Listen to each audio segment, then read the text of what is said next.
Plus. तो आज NEET talks का एपिसोड 2 है और इसमें आज हम बायोलॉजी बात करेंगे और एपिसोड 3 में केमिस्ट्री, फिर वापस एपिसोड 4 में फिजिक्स। तो ऐसे ये साइकिल चलते रहेगा। तो आज बायोलॉजी में टॉपिक है बायोटेक्नोलॉजी। पहले बता दूं, अगर आप बायोटेक्नोलॉजी पढ़ चुके हो इस टॉपिक से रिलेटेड जिसमें मैं जेनेटिक इंजीनियरिंग और खाली पीसीआर के बारे में थोड़ा बात करूंगा, आपको लगता है आप कॉन्फिडेंट हो तो आप वीडियो के लास्ट में जाओ और वहां पे कुछ प्रीवियस ईयर के क्वेश्चन दिए गए हैं, उसको सॉल्व करो नीट के और एआईपीएमटी के और देख लो। और अगर सॉल्व कर लिए तो अच्छा बात है, नहीं कर पा तो आके एक बार वीडियो जरूर देख लेना। स्टार्ट करते हैं। पहले मैं बायोटेक्नोलॉजी के बारे में बात करता हूँ। बायोटेक्नोलॉजी एक्चुअली ह्यूमन के बेनिफिट के लिए बनाया गया था, जिसमें हम लिविंग ऑर्गेनिज्म का यूज करते हैं और ह्यूमन को बेनिफिट पहुंचाते हैं। मतलब अपनी बेनिफिट्स के लिए हम लोग लिविंग ऑर्गेनिज्म और उनके प्रोडक्ट्स का यूज कर रहे हैं। होप आपको क्लियर हो गया व्हाट इज बायोटेक्नोलॉजी। अब बायोटेक्नोलॉजी में दो चीज का बहुत ज्यादा महत्व है, वो है जेनेटिक इंजीनियरिंग का और एक और स्टेराइल कंडीशन मेंटेन करने का। ऐसा नहीं है ना कि कंटेमिनेटेड जगह या कंटेमिनेटेड जगह में आप कुछ भी कर लोगे फिर आप बोलोगे कि ये मेरा बायोटेक्निकल प्रोडक्ट है या रिकॉम्बिनेंट प्रोडक्ट है, ऐसा नहीं हो सकता। तो स्टेराइल कंडीशन मेंटेन करना पड़ता है और उसमें जेनेटिक इंजीनियरिंग का रोल है। तो अब जेनेटिक इंजीनियरिंग में बहुत सारे औजार मतलब टूल्स का बहुत ज्यादा यूज है कि उसमें क्या क्या करेंगे तो जेनेटिक इंजीनियरिंग हम सक्सेसफुली कर सकते हैं। जेनेटिक इंजीनियरिंग मतलब जीन्स को इंजीनियर का मतलब रीमॉडल ये सब करना या फिर हमको उसको काट के कहीं लगाना, ऐसे कुछ है। तो अभी हम लोग समझते हैं पहले। तो टूल्स ऑफ जेनेटिक इंजीनियरिंग में सबसे पहले क्या है, मैंने लिखा है एंजाइम्स। होप आपको दिख रहा हो एंजाइम्स। तो एंजाइम का बहुत बड़ा रोल है। एंजाइम बहुत सारे अल्कलाइन फॉस्फेटेज है, उसके बाद आपका लाइगेज है, रेस्ट्रिक्शन एंडोन्यूक्लियस है और भी बहुत सारे एंजाइम है। बट मेन जो एंजाइम है दो मैं यहाँ पे लिखा हूं, लाइगेज और रेस्ट्रिक्शन एंडोन्यूक्लियस, जिससे प्रीवियस ईयर में क्वेश्चन आ चुके हैं। लास्ट में जरूर दूंगा क्वेश्चन। लाइगेज को बोलते हैं मॉलिक्यूलर ग्लू। क्यों ग्लू बोलते हैं? ये दो ठो डीएनए का ऐसे जो पार्टिकल दो को है ये अटैच करने में मदद करता है, ये दोनों को जोड़ देगा ये। तो लाइगेज क्या कर रहा है, ये अगर आपका कहाँ गया, ये है लाइगेज। ये लाइगेज देखिए आपको ये दो को जोड़ दिया। तो लाइगेज को क्या बोल रहे हैं हम? Molecular glue. डीएनए का पार्टिकल्स को जोड़ता है। Ligase is known as molecular glue. Previous year question है। अब मैं बात करता हूँ रेस्ट्रिक्शन एंडोन्यूक्लियस। ये आरई का मतलब है रेस्ट्रिक्शन एंडोन्यूक्लियस। इसको मैंने लिखा मॉलिक्यूलर सीजर। सीजर मतलब कैंची, काटने वाला ना। लेकिन ये ऐसा वैसा कैंची नहीं है कि आप कहीं भी चला दो तो काट देगा। ये वेरी स्पेसिफिक है, डीएनए को काटने में वेरी स्पेसिफिक, बहुत स्पेसिफिक तरीके से डीएनए को काटता है कि एक पर्टिकुलर जगह है कि मैं जैसे आप ये उबर या ओला ड्राइवर्स के एक पर्टिकुलर रूट है, वैसे इसका भी एक पर्टिकुलर जगह है कि ये वहीं से काटेगा। तो ये स्पेसिफिक है रेस्ट्रिक्शन एंडोन्यूक्लियस। नाम को आपको क्या पता चला? मॉलिक्यूलर सीजर है, स्पेसिफिक है। आपको क्लियर हो गया यहां तक? रेस्ट्रिक्शन एंडोन्यूक्लियस हो गया। पहला रेस्ट्रिक्शन एंडोन्यूक्लियस फाउंड जो किया गया था, आइसोलेट किया गया था, उसका नाम था हिंद 2। ठीक है, हिंद 2 देख पा रहे हो ना, हिंद 2। उसके बाद अब जो मेन रेस्ट्रिक्शन एंडोन्यूक्लियस है जो आपको पढ़ना है वो है इको R1। इको R1 के बारे में अब आपको जानना क्या है, ये नाम ऐसा क्यों रखा गया, नेमिंग ऑफ रेस्ट्रिक्शन एंडोन्यूक्लियस। इसको मैं समझा देता हूं, इससे क्वेश्चन आया हुआ है। First letter denote genus. इससे क्या होता है? First letter genus of that organism. उसके बाद बीच का दो लेटर स्पीशीज। ठीक है, क्लियर हुआ? और ये उसका स्ट्रेन कि किस स्ट्रेन का है, जैसे रफ है तो फिर या फिर आप और कुछ स्ट्रेन है ये। और ये है सीक्वेंस ऑफ आइसोलेशन, मतलब कि किस सीक्वेंस में उसको आइसोलेट किया गया।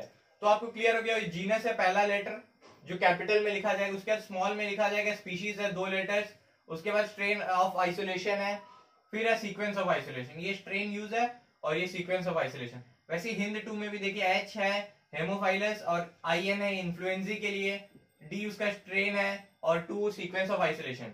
इको R1 में भी वही है, ई स्टैंड्स फॉर इस्कर्शिया, फिर सी से कोलाई और आर है उसका स्ट्रेन और नंबर 1 उसका सीक्वेंस दिया गया। आपको इतना जानना है, क्वेश्चन पूछा गया था इन इको R1 CO रिप्रेजेंट्स। तो CO रिप्रेजेंट्स क्या होता है? कोलाई। CO represents coli. आज की वीडियो थोड़ा ज्यादा बड़ी बनेगी क्योंकि मेरे को एक्सप्लेन बहुत करना है। आप जरूर ट्राई करिए वीडियो देखने का। इको RY, ठीक है, इको में ये क्वेश्चन आ चुका था, CO रिप्रेजेंट्स तो कोलाई। होप आपको क्लियर हो गया। रेस्ट्रिक्शन एंडोन्यूक्लियस काटते कैसे हैं? स्टिकी, स्टैगर्ड और कोहेसिव, तीनों का मीनिंग एक ही टाइप है, और या फिर ब्लंट या फिर फ्लश एंड।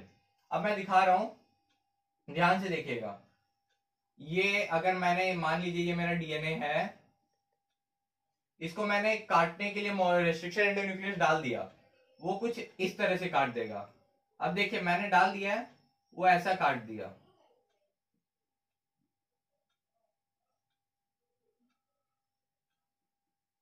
तो आपको क्या पता चल रहा है, इधर से देखिए ध्यान से, इतना लंबा डीएनए तक काट दिया, देखिए यहाँ पे एंड फ्री है ना, फ्री एंड आ गया। तो ये लोग क्या स्टिकी एंड बन गया है ना, कि अब ये दूसरा से जाके चिपक सकता है, क्योंकि यहाँ पे बेसेस है बट यहाँ पे इसका कंपेयर के हिसाब से बेस नहीं है, तो ये स्टिकी या फिर स्टैगर्ड एंड में भी काट सकता है। एग्जाम्पल कौन है स्टिकी या स्टैगर्ड एंड में काटने वाला? इको आर1, इको आर1, ठीक है। तो इको आर1 कौन सा सीक्वेंस को काटता है? पैलिंड्रोमिक सीक्वेंस को हर रेस्ट्रिक्शन एंडोन्यूक्लियस आइडेंटिफाई करता है। अब पैलिंड्रोमिक क्या बोलते हैं? ये क्या लिखा है? GAATTC, और मैं उसका देखिए 5 प्राइम से 3 प्राइम हमेशा सेम रहेगा। अब यहाँ पे भी वही लिखा है GAATTC, देखिएगा रिपीट देखिएगा कि अगर इधर पे ऐसा लिखा है और उसके बाद में जब पढ़ेगा तो लास्ट से भी आपको वही मिलेगा। तो ये पैलिंड्रोमिक सीक्वेंस होता है। पैलिंड्रोमिक सीक्वेंस को इजीली आइडेंटिफाई करता है रेस्ट्रिक्शन एंडोन्यूक्लियस, और इस पैलिंड्रोमिक सीक्वेंस को इको आर1 आसानी से काट देगा। ये क्वेश्चन आया हुआ है प्रीवियस ईयर में कि कौन से पैलिंड्रोमिक सीक्वेंस को आसानी से काटेगा रेस्ट्रिक्शन इको आर1, तो आंसर ये होगा। और पैलिंड्रोमिक सीक्वेंस को आइडेंटिफाई करते ये क्वेश्चन भी आया हुआ है। उसके बाद क्वेश्चन पूछा गया था कि रेस्ट्रिक्शन एंडोन्यूक्लियस किस टाइप के कट प्रोड्यूस करेगा, तो उसमें ऑप्शन था sticky, staggered, cohesive. Sticky, staggered था और बोथ था, तो स्टिकी और स्टैगर्ड दोनों ही प्रोड्यूस कर रहा है, इसीलिए इसका आंसर हो जाएगा स्टिकी स्टैगर्ड। होप आपको क्लियर। ब्लंट या फिर ब्लंट मतलब क्या होता है? ये सब साइट नहीं रहेंगे, मतलब एकदम ऐसे 2 डीएनए बनेगा, ठीक है, उसमें कोई काटा चीटिंग नहीं होगा। उसमें उसका एग्जांपल है हेई3, हेई3, ठीक है। अब उसके लिए क्या एग्जांपल है? GGCC, इधर CCGG, देखिए पैलिंड्रोमिक हुआ ना, इधर GGCC GGCC नीचे। समझ आ रहा है आपको? शायद समझ आया, और मैंने ट्राई कर रहा हूं मैं आपको समझाने का इसमें, होप आपको ये क्लियर हो गया हो। चलिए अब हम लोग बात करते हैं, तो हमारा एंजाइम्स पूरा क्लियर कर चुका हूं मैं पार्ट। अब हम बात करते हैं क्लोनिंग वेक्टर्स पे। Cloning vectors, cloning of DNA के लिए हम क्या यूज कर रहे हैं? वेक्टर। वेक्टर मतलब उसके अंदर हम इंसर्ट कर रहे हैं, किसके अंदर इंसर्ट कर रहे हैं? वेक्टर के अंदर। तो ये क्वेश्चन भी आया था कि किसके अंदर आप इंसर्ट करते हो, उसका आंसर होगा वेक्टर। बहुत इजी क्वेश्चन पूछा गया था वो, कि डीएनए को हम किसके अंदर इंसर्ट कर रहे हैं, उसका आंसर होता है वेक्टर, ठीक है। चलिए अब हम बात करते हैं। तो पहला क्लोनिंग वेक्टर है प्लाज्मिड, दूसरा कॉस्मिड, आर्टिफिशियल क्रोमोसोम, ट्रांसपोजन को मतलब पता है तो आपको जंपिंग जीन्स भी बोलते हैं, ये भी क्वेश्चन पूछा गया है एक बार जेनेटिक्स में। Shuttle vectors, shuttle vector yeast, artificial yeast episomal chromosome YEC, और रेट्रोवायरस। ये क्वेश्चन पूछा गया है कि आप किस चीज को क्लोनिंग वेक्टर के रूप में इस्तेमाल कर सकते हो, उसमें ऑप्शन था रेट्रोवायरस, तो रेट्रोवायरस होगा आंसर। और 7 है बैक्टीरियोफेज, ठीक है, क्लियर हो गया। अब मैं बात करता हूँ प्लाज्मिड के बारे में। आपको पता है बैक्टीरिया में प्लाज्मिड पाया जाता है, कहां पे पाया जाता है? एक्स्ट्रा क्रोमोसोमली, मतलब डीएनए के बाहर में प्लाज्मिड पड़ा रहता है, ठीक है। अब उस प्लाज्मिड को हम लोग क्या किए थे, हम लोग देख रहे हैं निकाल के, तो सिंथेसाइज हम लोग क्या किए, इस प्लाज्मिड के एग्जांपल लिए। PBr 322 322 4.2 किलो बेस पेयर्स क्या है इसमें? PBr के प्लाज्मिड ऑफ बॉलिवर एंड रॉड्रिगुइज, ठीक है, और ये 322 सीक्वेंस ऑफ आइसोलेशन है प्लाज्मिड का, इतना जानना है। अब इसमें आपको इस प्लाज्मिड के बारे में पूरा जानना है, क्योंकि नीट में एपीएमटी में क्वेश्चन था ये कि इस टर्म का मतलब क्या है। स्टार्ट करते हैं। AMPR और TETR। एम्प मतलब एम्पिसिलिन, टेट्रासाइक्लिन, एम्पिसिलिन और टेट्रासाइक्लिन। R मतलब रेजिस्टेंट। तो इसके पास, ये जो प्लाज्मिड है इसके पास एम्पिसिलिन और टेट्रासाइक्लिन दोनों का रेजिस्टेंट जीन्स है, इसीलिए मैंने लिख दिया एंटीबायोटिक रेजिस्टेंट जीन्स दोनों को मार्क करके। ये क्वेश्चन था जिसमें आंसर देना था, और यही आंसर था कि एंटीबायोटिक रेजिस्टेंट जीन्स कौन है, ये TETR और AMPR एंटीसाइक्लिन रेजिस्टेंट जीन्स है। अब आपको क्या याद रखना है कि इसको आइडेंटिफाई, टेट्रासाइक्लिन रेजिस्टेंट जीन को आइडेंटिफाई कौन करता है, कौन सा मार्कर, ठीक है। और इधर इसको एम्पिसिलिन रेजिस्टेंट को कौन आइडेंटिफाई करता है, कौन सा? अब आपको कोड याद रखना पड़ेगा। ऐप पढ़ते हो तो APP, देखो PVU और PST है ना, PST1 और PVU1, तो एम्पिसिलिन के लिए ऐप हो गया APP, और इसके लिए TBS का बाइक सुना है, तो वैसे TBS है, ये क्या है? TBS। टेट्रासाइक्लिन के बैम H1 और सेल H1 याद रहेगा, क्योंकि क्वेश्चन पूछा जाता है कि टेट्रासाइक्लिन रेजिस्टेंट के लिए आप कौन, रेजिस्टेंट जीन के लिए कौन सा मार्कर आप यूज कर रहे हो, कौन सा ये आप एंजाइम यूज कर रहे हो रेस्ट्रिक्शन एंडोन्यूक्लियस, तो आंसर होगा TBS। तो बैम H1 यूज कर सकते हैं, सेल H1। और इसमें एपीपी एम्पीसिलिन रेजिस्टेंस के लिए पीवीयू या पीएसटी, ऑप्शन पी से जो दो रहेगा उसमें से कोई एक को हिट कर दीजिएगा, पीवीयू या फिर पीएसटी को। होप आपको ये क्लियर हो गया यहाँ तक। अब हम बात करते हैं ओआरआई और आरओपी। ओआरआई देखिए, ओ से ओरिजिन आ रहा है ना, ओरिजिन ऑफ रेप्लिकेशन साइट। यहां से स्टार्ट होता है रेप्लिकेशन, जो हम अपना जो पर्पस वाले डीएनए को लेंगे यहां से रेप्लिकेशन स्टार्ट होता है, इसीलिए इसे ओआरआई लिखा गया है। अब मैं बात करता हूं आरओपी। इसमें क्या लिखा है देखिए, synthesis of replicating enzyme. Replicating enzyme का आपको पता होगा कि किसे बोलते हैं रेप्लिकेटिंग एंजाइम, तो कमेंट में जरूर बताइएगा रेप्लिकेटिंग एंजाइम कौन है। ठीक है, तो सिंथेसिस यहां से साइट होता है, सिंथेसिस रेप्लिकेटिंग एंजाइम यहां से सिंथेसाइज होता है। गलती मत करिएगा इस प्लाज्मिड को समझने में। ओआरआई से ओरिजिन ऑफ रेप्लिकेशन, ये आरओपी से site of synthesis of replicating enzyme. ठीक है, क्लियर हो गया यहाँ तक? शायद मैंने ये प्लाज्मिड का डायग्राम क्लियर कर दिया है और ये भी क्लियर हो गया, प्लाज्मिड क्लियर हो चुका है। अगर कुछ भी डाउट हो आप कमेंट में जरूर पूछिए, हम ट्राई करेंगे रिप्लाई देने का।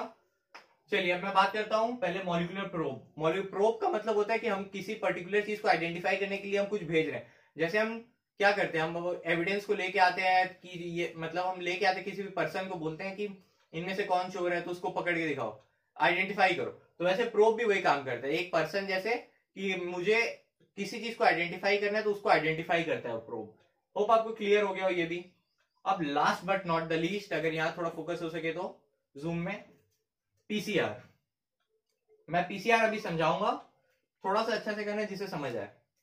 तो पीसीआर का फुल फॉर्म क्या होता है? Polymerase chain reaction, also known as people's choice reaction, people's choice reaction. शायद मैं गलत नहीं बोल रहा हूं। और ये दिस वाज डिस्कवर्ड बाय कैरीमुलिस।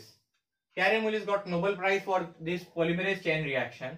अब क्वेश्चन देगा कि डीएनए को क्लोन करने के लिए क्या चीज यूज किया जाता है? उसमें ऑप्शन था इलेक्ट्रोफोरेसिस, ये वो ये सब था, तो उसमें आंसर होगा पीसीआर, पॉलीमरेज चेन रिएक्शन। देखिए नाम से पता चल रहा है पॉली मतलब एक का बहुत करेगा वो, तो polymerase chain reaction by Kary Mullis to clone DNA, ये भी क्लियर हो गया।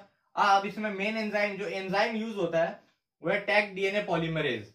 टैक डीएनए पॉलीमरेज, ऑब्वियसली बात है, डीएनए को बढ़ा रहे हैं, डीएनए को पॉली कर रहा है, मल्टीप्लाई कर रहा है। और टैक ये आता है नाम से इसका कि कौन सा बैक्टीरिया इसको सिंथेसाइज करता है, थर्मस एक्वाटिकस, ये भी क्लियर हो गया। तो टैग डीएनए, तो पीसीआर में कौन सा बैक्टीरिया रेस्पॉन्सिबल है? Thermos aquaticus. क्लियर हुआ ये चीज? हाँ। अब हम बात करते हैं इसका प्रोसेस। 3 प्रोसेस है। जैसे अगर मैं आपको बोलूं गुड डे, तो DAY होता है, आप DAE रिप्लेस कर दीजिए, डे, DAE, डिनेचुरेशन, एनिलिंग और एक्सटेंशन। क्या हो गया गुड डे का? DAE, डिनेचुरेशन, एनिलिंग और एक्सटेंशन। प्रोसेस भी पूछता है आपसे कि क्या किस सीक्वेंस में होता है, इसीलिए मैं बता दिया। डिनेचुरेशन का मतलब होता है कि हम जो डबल स्ट्रैंडेड डीएनए उसको तोड़ के सिंगल स्ट्रैंडेड बना रहे हैं, उसको कितना डिग्री सेल्सियस पे? 92 डिग्री सेल्सियस पे हम ये काम हो रहा है। ठीक है, ये हो गया। एनिलिंग, एनिलिंग मतलब कुछ साइड में जोड़ना, तो हम इसमें आरएनए प्राइमर, एक्सेस आरएनए का प्राइमर लेंगे। आरएनए सिंगल स्ट्रैंडेड होता है ना, छोटा छोटा होता है, तो इसमें हम इधर जोड़ दिए हैं एक एक जगह, जिससे कि ये लोग अब वापस में डीएनए स्टिक नहीं हो पाए, अलग अलग हो गया है। देखिए 2 बन चुका है, 2 के लिए हम पिलर गाड़ चुके कि 2 बनाना है। अब क्या होता है एक्सटेंशन, मतलब ये जो 2 का आधा आधा सीक्वेंस खाली है ना, इसको और लंबा करना है हमको।